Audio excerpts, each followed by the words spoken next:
কিভাবে জানলে? মাটির ঘরে দরিদ্র মা ও ছেলে, চুলায় আগুন জ্বলছে, হাঁড়িতে পানি ফুটছে। মা বলল, রবি, আজ তোর প্রিয় রুটি বানাচ্ছি। রবি বলল, সত্যি মা? স্কুলে নিয়ে যাব। চুলার পাশে একটাই ময়দার বল। মা চুপচাপ তাকিয়ে থাকে, জানে এতটুকু ময়দার দুজনের খাবার হবে না।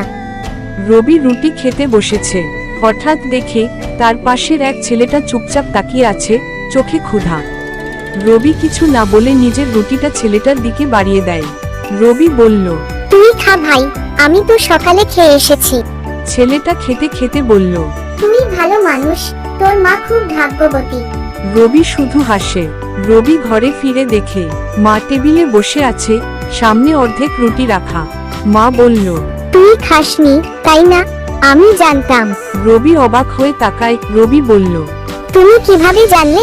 মা মৃদু হেসে বলল, রুটি বানানোর সময় একটা টুকরো আলাদা করে রেখেছিলাম, যদি আমার ছেলে ক্ষুধার্ত থাকে। মায়ের ভালোবাসা কখনো মাপে মাপা যায় না। কেউ দেয় না খেয়ে, কেউ রাখে না খাওয়ার জন্য। গল্পটা যদি ভালো লাগে তাহলে অবশ্যই চ্যানেলটা সাবস্ক্রাইব করবে, লাইক, কমেন্ট এবং শেয়ার করতে ভুলবেন না প্লিজ।